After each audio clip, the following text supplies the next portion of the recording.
Crimson Trace announces Laser Guard Pro for today's most popular concealed carry firearms, combining a red or green laser sight with 150 lumen light, taking personal defense to the next level. Available now at your local dealer. Today on Tom Gresham's Gun Talk, it's concealed carry guns for summertime. Bianchi Cup 2019 winner and world champion shooter Bruce Piot. True stories of self-defense, a chance to win a Springfield Armory Victor, and more. And as always, call us at 866-TALK-GUN with your comments, questions, and range reports. And now, here's Tom. All right, welcome to Gun Talk. Tom Gresham here. Yeah, it's going to be a full day. We got a lot of things going on. We have several hours of talking about guns and gun rights and new guns and cool guns, sometimes old guns, and things that you can do, places you can go. And I also want to talk a little bit about your everyday carry routine. I wrote about that in our newsletter last week. Talk about what do you do when you put your gun on? What do you do when you take it off? Are you doing it the right way? Or do you have a routine? And what do you do? And I know you're thinking, well, what's the big deal? You put it on, you take it off. Yeah, but you might be missing an opportunity to get a little bit of training and also just to reinforce your safety protocol, if you will. We'll talk about that in just a little bit. It's always a pleasure to talk with our friends here, especially those who have been around in the gun business for a while. Joining me right now to talk about that, Johnny Dury from Dury's Guns in San Antonio, Texas. Hey, Johnny, how you doing, man? I'm doing real well, Tom. And yourself? Oh, we are great. I was just up in Rapid City, South Dakota, doing some video shooting with the guys at Black Hills Ammo. You know, speaking of that, another family-oriented firearms industry business, and just, you know, nice folks who make good products. Those guys at Black Hills, they really make good products. We've done well with them for a lot of years. Yeah, it's just one of those deals. Now, speaking of, you know, family businesses, you guys are hitting an anniversary, I hear. We are. We're 60 years this year. My dad started in 1959, but we really go back further than that. My grandfather was a gun and ammunition rep for 35 years in the 20s, 30s, and 40s, and my great-grandfather was a gunsmith here in the late 1800s. So we've been doing it over 100 years, but officially with the retail store, we've been doing it for 60. That's amazing. I had no idea you had that kind of longevity in your family as far as being in the gun business. All right, so here's my question for you, just right off the bat. You guys have had a retail store operating for 60 years. People talk about, oh, it's hard to make it in retail. Times are hard. You know, sales are down. You hear all the same stuff from people. Gun stores are actually going out of business. How do you guys do so well? Well, Tom, the big deal is just take care of our customers. We truly care about the customers, and we worry about making lifetime customers. And you know, some of the things we do is start the kids early on it. And we have a grow-up, trade-up program that lets a family fit their kid into a firearm, and when they outgrow it, we give them their money back on the next one that fits them to it. We start them early and keep them being fans and proponents of Dury's for their whole lives, and you know, that's how you keep doing it. And we offer lifetime guarantee on all the guns that we sold, and so the guns my dad sold 60 years ago are guaranteed like they were bought this morning, and that keeps people coming back. Well, you're talking about building a long-term relationship with your customer, and you know it's not a case of, gee, we want to be able to sell you stuff for that long. Well, of course, that's why you show up in the morning, but it's also, we really do want to have a relationship. So you said that if somebody has a gun they bought from your dad 60 years ago, it's still covered by your warranty. What does that mean? All the parts, all the labor, all the everything is covered on that gun for as long as they own it. So if it gives any problem, breaks apart, whatever, we're going to fix that gun for them for free forever. If it comes to a point where we can't get a part for that gun, we can't fix it, we'll give them their money back on that gun for the purchase of a new one if we can't take care of it. And that goes for used guns as well? Absolutely. That goes on every gun that we sell, new or used, and it's covered by a lifetime warranty. And you bring your gun in and tell us if you bought it from us, and we're going to take you and put you right in front of the gunsmith, and we're going to get it taken care of absolutely as fast as possible on that. And you got a whole bunch of guns there, too. I have 6 gunsmiths on staff now. 6 gunsmiths? Yeah, we talk about relationships, but I'm just kind of thinking here. I'm kind of cogitating on this. And what they really get is you're giving them peace of mind where they say, this is going to be a no-problem purchase. If there is a problem, it will get taken care of. If, it'll either get fixed or it'll get replaced or I'll get money back toward purchase of a new one. So there's no way to lose on the deal. There's no way to lose on it, Tom, and that's what we want. That's why people keep coming back to us. Is for one, we have gunsmiths with all of them together over 100 years experience in working on guns. Put all of them together, and so if anybody out there can fix it, we can fix it. And so it gives people, like you say, that peace of mind, and they have no worries when they buy from us. And sometimes it's hard for new customers that are coming in going, why do you give a lifetime guarantee? What does that mean? And how can you do that? And we kind of look at it as how can you not do it? Well, you're standing behind your product. You're putting you got your family name on that. I'm just thinking that and there are people who work at or own gun stores who are listening to this right now. I think they can probably learn something from your 6 decades of success. Yeah, they sure can. We need all of these gun shops to be in business across the country. The biggest deal is you've got to, with the internet and with all the online purchases, you got to get people to keep coming into the brick and mortar stores, and you got to do that with customer service is the only way that's going to keep all of us viable going forward. Let me circle back to the thing you started off with, because that was intriguing. What is the trade up for the kids? What is that thing you're talking about? So we have a deal. It's called Grow Up, Trade Up, and what we had seen is we've seen so many customers that came in with their kids and said, I'll just get him this gun, I'll let him grow into it, and the gun didn't fit him. And when a gun doesn't fit, it kicks a lot, and it's not comfortable, and it's hard for the kids to like it that way.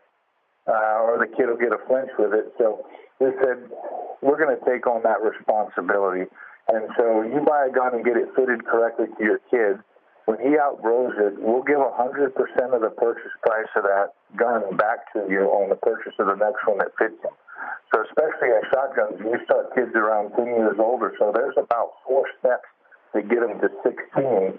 And so we take on all of that burden of costs on stepping those kids up. And what our plan is we hope that we find we get a kid that enjoys the shooting sports, and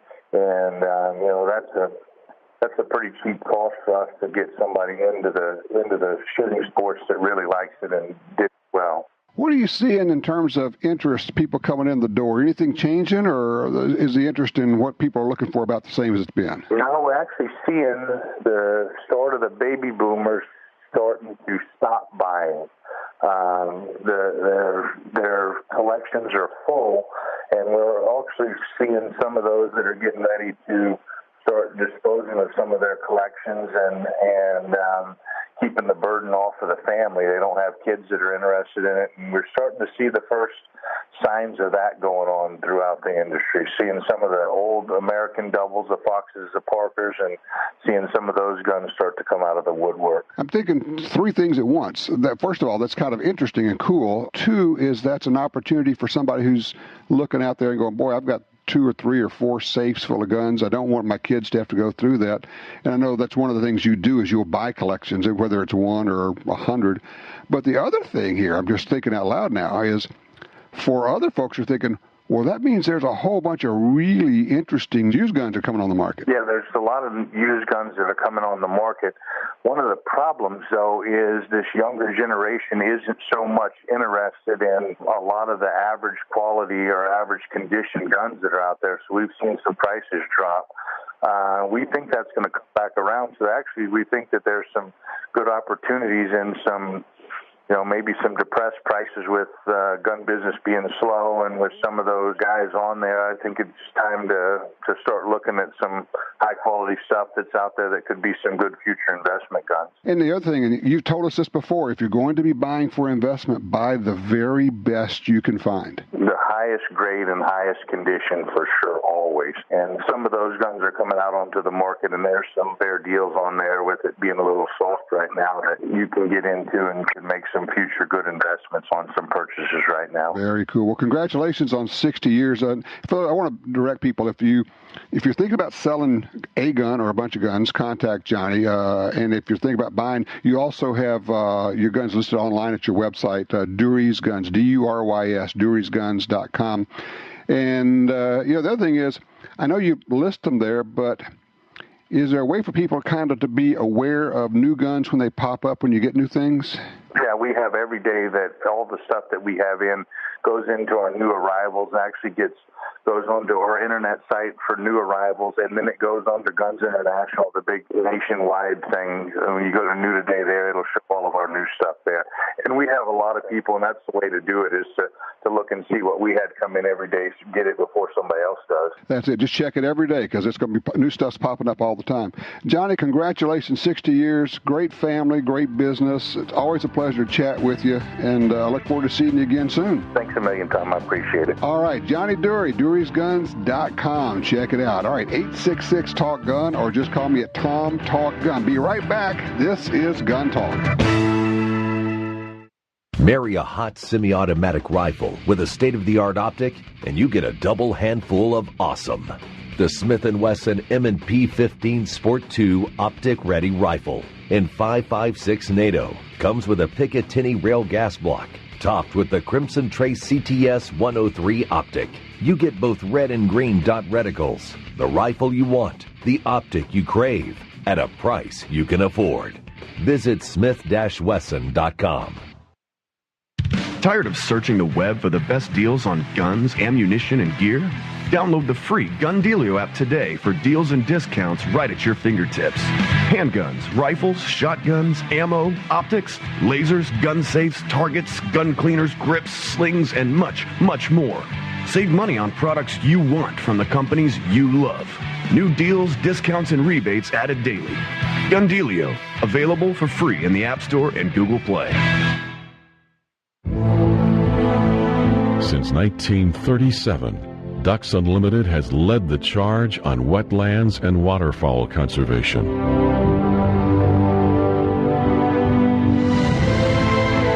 Wetlands reduce the effects of flooding and recharge our drinking water, but perhaps most importantly, they allow us to experience what makes the outdoors so great.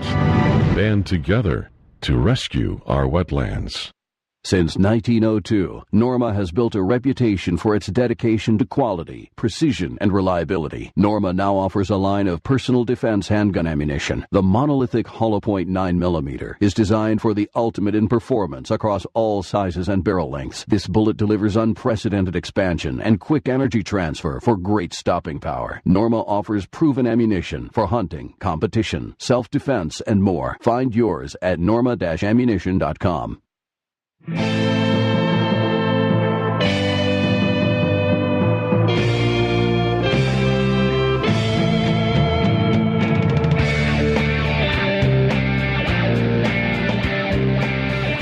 right, back with you. 866-TALK-GUN, or just dial Tom Talk Gun. A lot of things going on. We're going to be talking. Holy cow, we got a full slate of guests. In addition to Johnny Dury, we have, talking with Doug Ritter from Knife Rights coming up. Bruce Pyatt, he just hammered it again at the Bianchi Cup. Amazing stuff. We have a new giveaway to announce in just a little bit. Also talking about self-defense with guns and the reports of that. More and more people using guns in self-defense successfully. And, it's so much now that even a biased media can't hide it. For years and years, they tried to, and I'm not kidding you, they tried to hide that.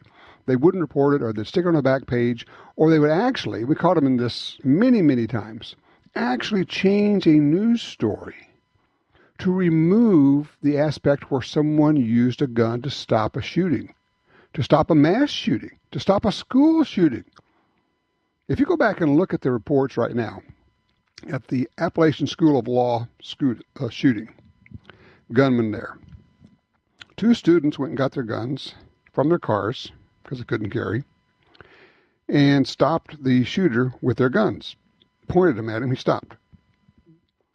And that fact came out in the reports it came out at the time.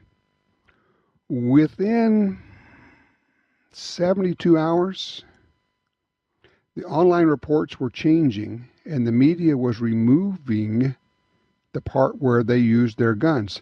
They then started saying, if you go look at it now, Appalachian School of Law, the shooting there, the gunman, you will see that students stopped the attacker or confronted. I love that. They confronted him like, hey, you, put down that gun. Really?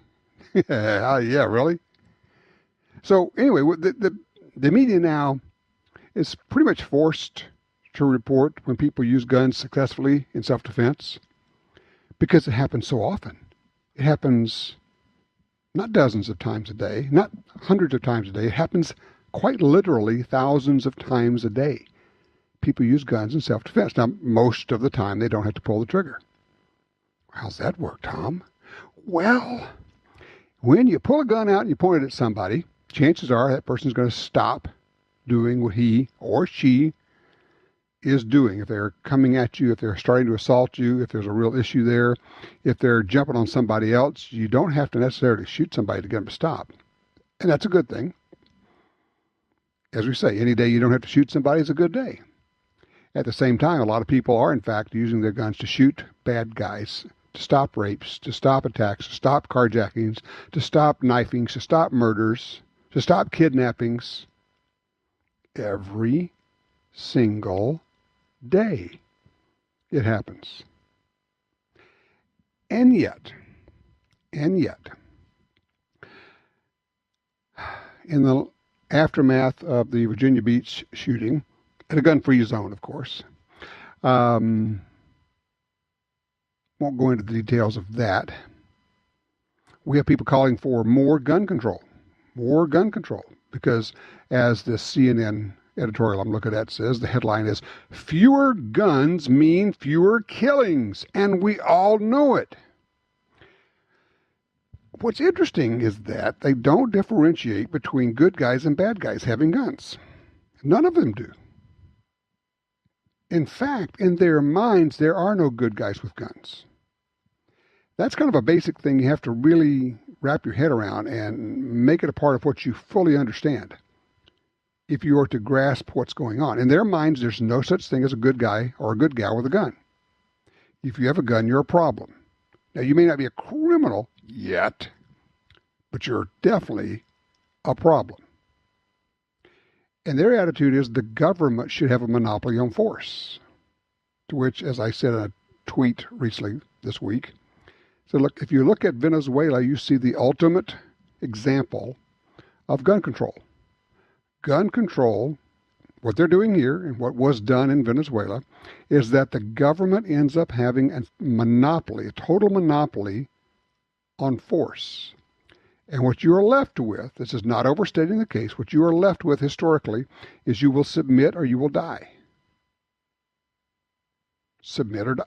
We're looking at the anniversary right now of the Tiananmen Square massacre in China. Submit or die. No one there could resist against the government because they didn't have guns.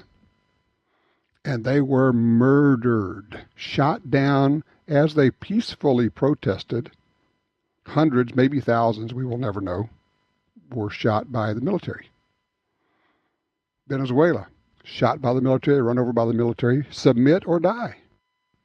It's your only two choices. Unless you're in the United States of America, where we have somewhere on the order of 300 to 450 million guns that we own. Yeah, I know. No one wants to go down that road. But it's a thought. And it is historically the fact that's why we have the Second Amendment. Simple as that. Let's go to Reno, Nevada, where Vance is with us on line 4. Hey, Vance, you made it on to Gun Talk. What's on your mind?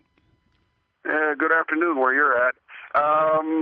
What's on my mind is I've been in this gunfight, so to speak, for about 35 years now. And just last night, I learned about the puckle gun. The what? Okay.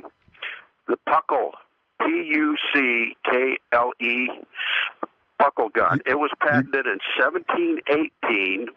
Okay. And it kind of supports the argument of these gun grabbers saying, well, that the founding fathers didn't know anything about the advancement of firearms technology. BS, okay? Go look it up on YouTube. They've got videos of I'm looking it up as you speak right now. I've never heard of a buckle gun. I am just embarrassed. I've never heard of this thing. A crew-served, manually operated flintlock revolver patented in 1718 by James Puckle, a British inventor, lawyer, and writer. It was one of the earliest weapons to be referred to as a machine gun, and we're talking about the early 1700s. That's amazing. Well, you just now found out about it? Oh my goodness. I never heard of a buckle gun. I'm so embarrassed. You've got a few years on me. But I was not around when this thing.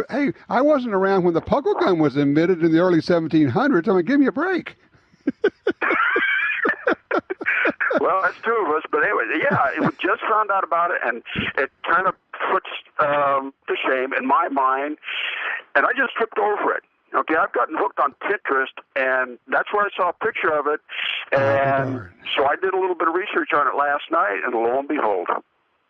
Yeah, I'm looking it up. It says first machine gun patented by James Puckle in 1718. He got the patent on. Unbelievable. Well, I had no idea. I had never heard of that, but I think I've just ordered one, and it should be here by Wednesday. So this is cool. Yeah, I'll put one on. I'll put it out here in my front yard. All right. Hey, thanks. I appreciate that. That is so cool. It's like, just when you think, I kind of have a pretty good idea. No, you don't. There's just so many areas of firearms ownership, of history. And there are scholars who know all this stuff. I'm not one of those. As I tell people, look, my knowledge is an inch deep and a mile wide. That's all I got. And, this one you had to go more than an inch deep. So that was cool. A Puckle gun, Puckle. Look it up. May 15, 1718, first machine gun patented by James Puckle. For those who, as he says, who say, well, what could you do against? Yeah, sure. You'd be amazed. You would be amazed at the ingenuity of people. And I think firearms is one of the areas where so much ingenuity has been shown throughout the years. In fact, it was, let's see, interchangeable parts, mass production, assembly line, all of that. People think, automobiles. No, firearms first. Firearms first. Hey, 866-TALK-GUN if you'd like to join us when we come back. We're going to be talking about a success in the Second Amendment fight. But as always, it's not the end of the story, and we're going to have to keep fighting. This is worth knowing, but also you got to sign up for the continuing fight. We'll be right back.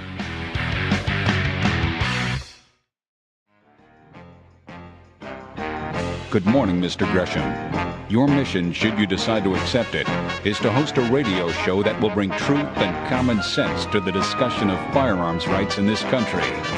Good luck, Tom, to you and your Tom Gresham's Gun Talk team. All right, back with you. 866-TALK-GUN. Get you in here. I'm Tom Gresham. Yes, this is called Gun Talk. If you want to know more about what we do, check out guntalk.com. You can sign up for our newsletter. It's free. You'll be getting all sorts of interesting information, hot tips. Also, of course, you can sign up. You can put our phone app on your smartphone, Gun Dealio smartphone app. It has geolocation. It knows when you walk into a gun store. It sends you special deals. Very cool stuff. Really neat technology. I always love it when we have a chance to talk about a success on the Second Amendment front, particularly if it's legislative or litigation.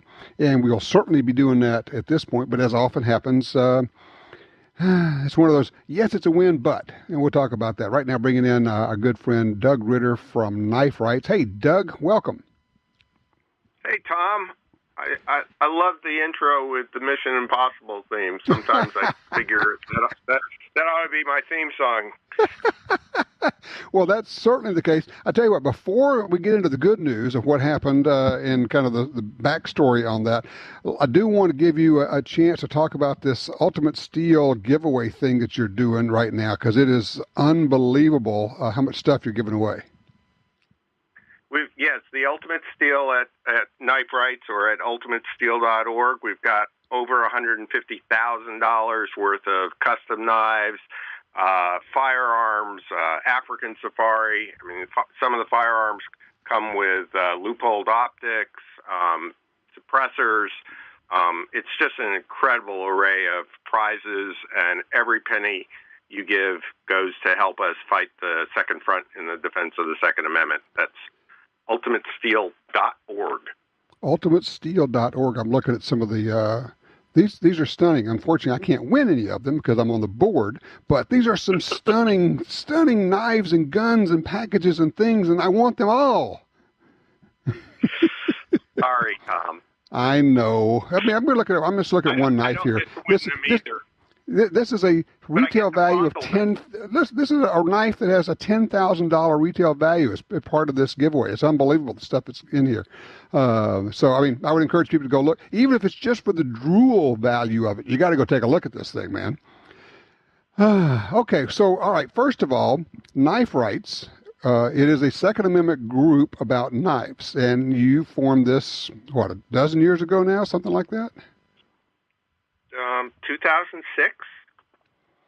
Wow. Yeah. So 13 years ago. Yeah, exactly. So the idea is to fight all this legislation and the laws, fighting switchblade laws, fighting different kind of laws, making it possible for you to have and carry common tools, knives, and basically putting forward the idea, which is a solid idea, that knives are part of the Second Amendment. So in New York, we've had this situation where people get arrested, particularly in New York City, for having a regular old folding pocket knife. And how many people do you say now have been arrested and are either prosecuted or done a plea bargain so far?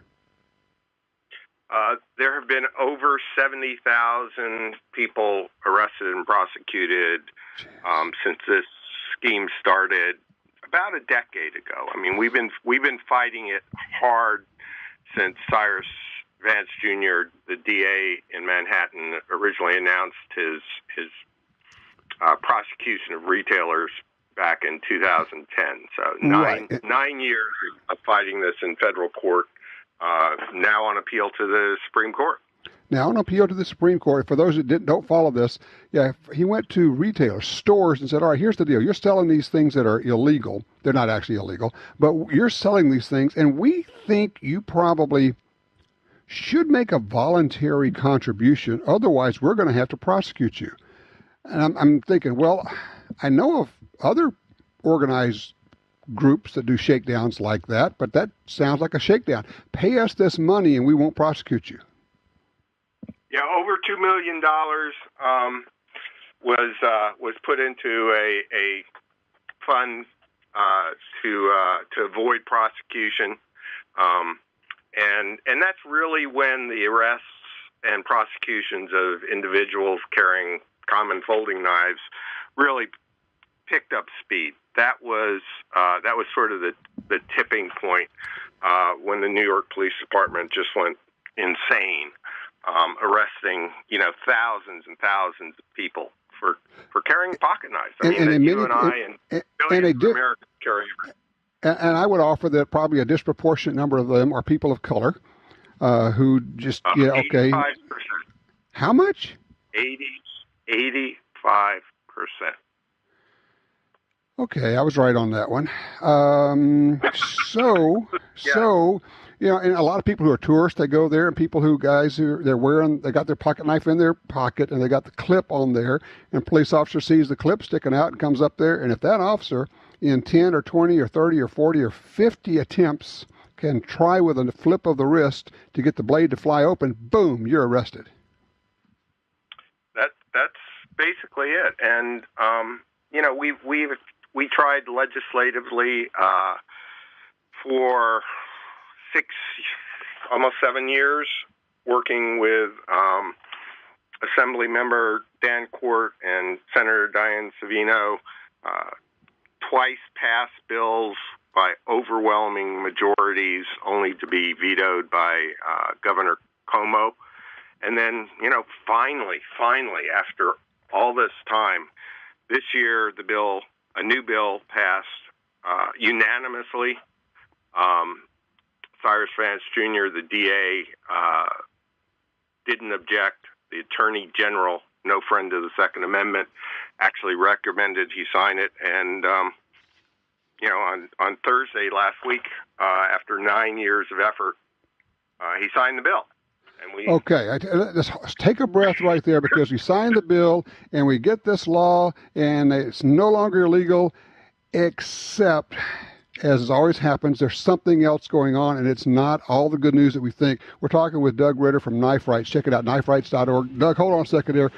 We're going to drop the other shoe when we come back of what's really going on here. We'll be right back with more Gun Talk.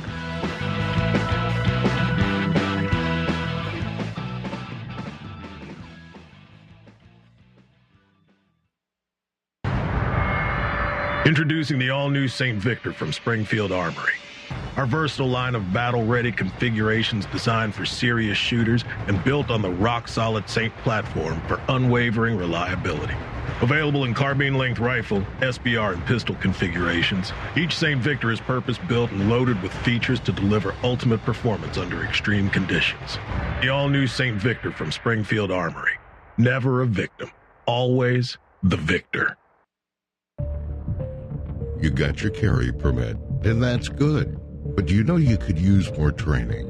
Get the DVDs, which have what you need. Springfield Armory presents Concealed Carry 1 and Concealed Carry 2 with Bata Group. Learn specific concealed carry skills from Top Gun fighting trainers. Get trained. Be prepared. This really is life and death. ShopGunTalk.com. That's ShopGunTalk.com. Hi, this is Tom Gresham from Gun Talk. America is losing critical wildlife habitat at a rate of 1 football field every hour. It's happening on the Louisiana coast, but it's critical to all sportsmen and conservationists. These precious wetlands provide winter habitat for more than 10 million ducks and geese annually, waterfowl that migrate north through dozens of states. Don't shrug it off. Get involved. You can help. Visit vanishingparadise.org. For 25 years, Crimson Trace has led the industry in laser and light technology and customer service. Now, Crimson Trace is proud to offer electronic sights and rifle scopes for tactical, target, and hunting applications, with the same Crimson Trace offer of free batteries for life on all products. The new rifle scope line is also backed by an unconditional lifetime warranty from the brand that you have trusted for over 2 decades. Find out more at crimsontrace.com.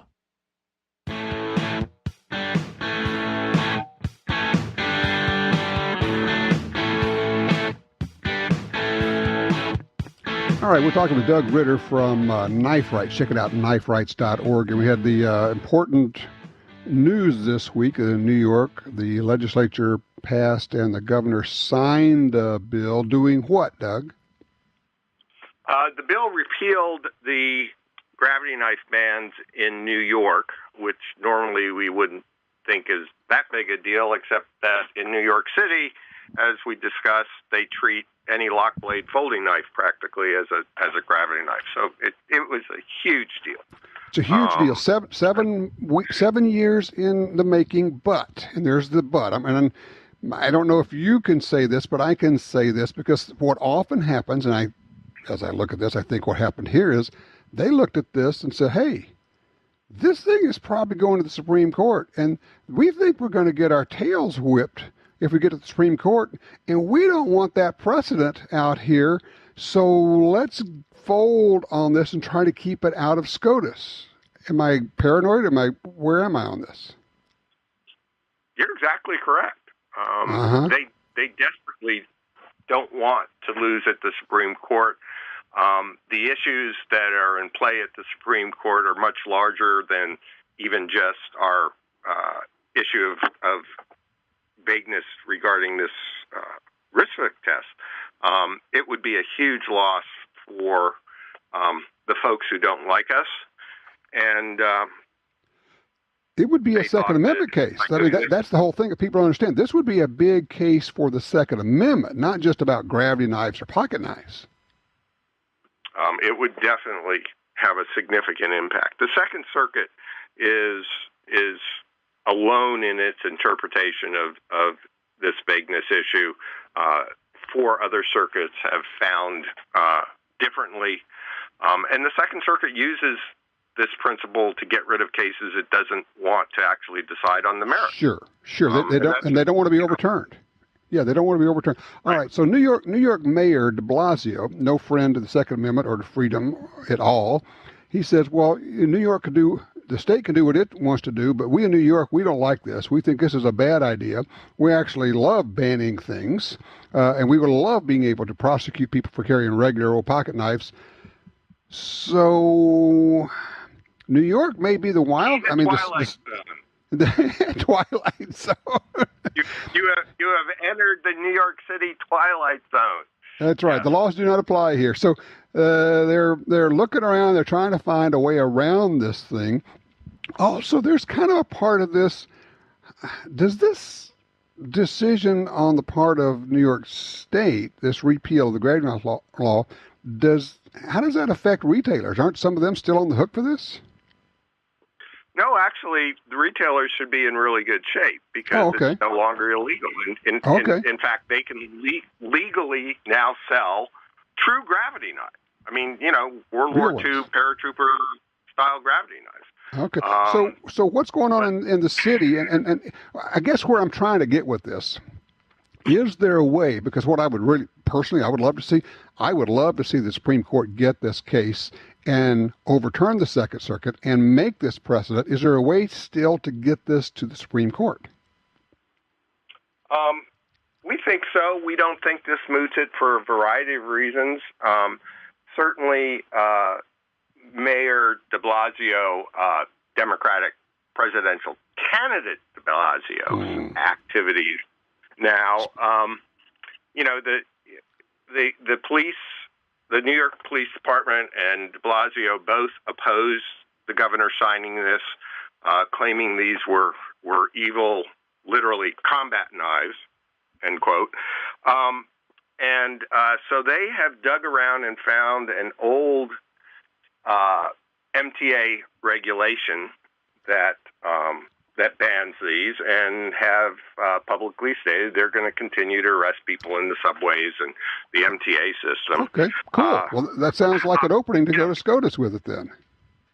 Yeah, well, we certainly hope so. I mean, basically, here's a Democratic presidential candidate thumbing his nose at a Democratic-controlled legislature and a Democratic governor while abusing his overwhelmingly Democratic working-class minority constituents. I mean, that certainly makes a lot of sense to me. Doesn't it make sense to you? Well, de Blasio is actually the emperor of Bizarro Land, so what are you going to do? But, as I say, from my standpoint, I'm happy to get the repeal of this law from New York, and I'm actually kind of happy that de Blasio is going to dig in his heels and keep abusing taxpayers, and particularly people of color in his city, so that we can move this forward and we can get a favorable ruling from SCOTUS, which is what I'm hoping for.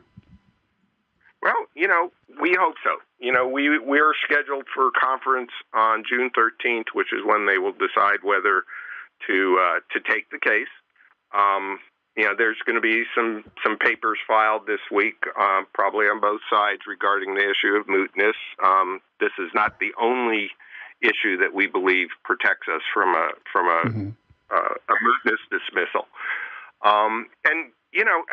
With all this hassle about New York City and this absurd obstruction by de Blasio, I think it's worth noting that it's been a good year for knife rights. I mean, if you look at Texas, where we got rid of their law banning clubs, including tomahawks, and banning knuckles. Yeah, I mean, Knife Rights has had some real successes. I mean, and I'm going to be out of time here, Doug. You can take a look at kniferights.org.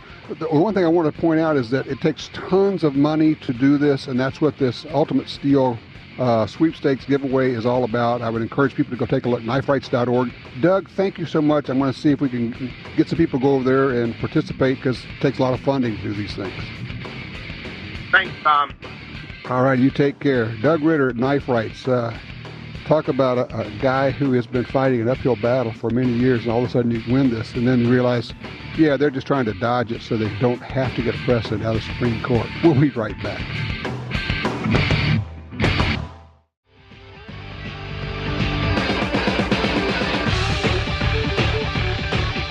All right, just a few minutes, we're going to have, well, frankly, one of the best shooters in the world. Got to be visiting with us after another stunning victory. That's going to be fun. Listening to the media after the Virginia Beach shooting, terrible situation. Disgruntled employee comes in, kills, I think it's a dozen now, maybe 13 people. 245 caliber pistols, they say. And first, the media just didn't know what to do about that, because they weren't AR-15s. They weren't evil assault rifles. Assault weapons, the made-up word. The made-up word. And then they discovered he had a suppressor. Oh. Now, here's what we got. Here's an interesting situation.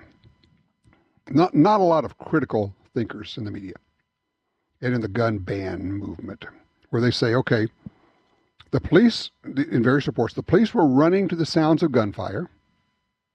People were running away from the sounds of gunfire, and yet I've seen 3 or 4 editorials so far about how the suppressor or suppressors he had made it impossible for anyone to hear the shooting, and so it's a safety issue. You can't run away from sounds you can't hear, and the police don't know where to go, and yet all of the reports are of people who were running away from the sound of gunfire and the police who bravely charged into the sound of gunfire.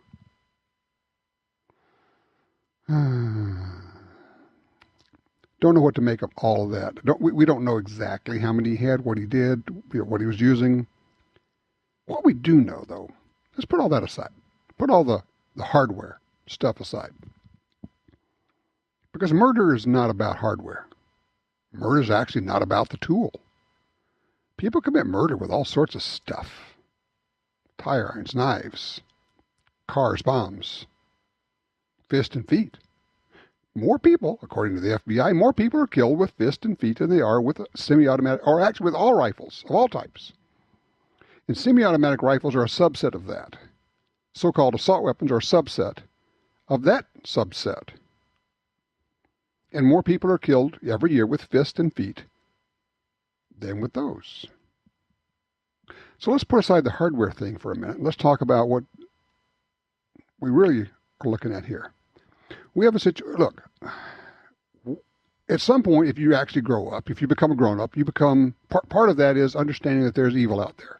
There are bad people, and you do not live in Mayberry, and there's evil everywhere.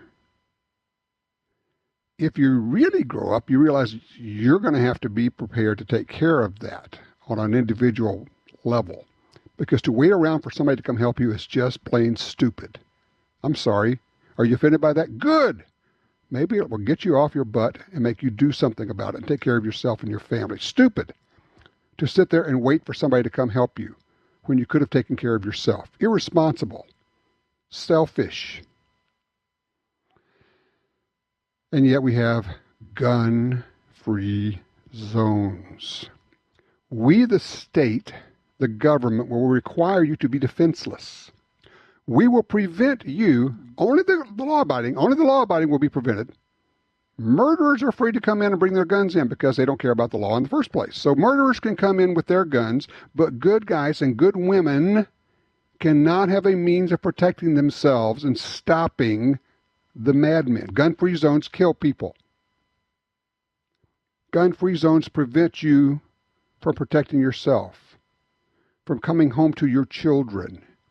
Gun-free zones must be eliminated. everywhere. Schools, workplaces, yes, in government offices.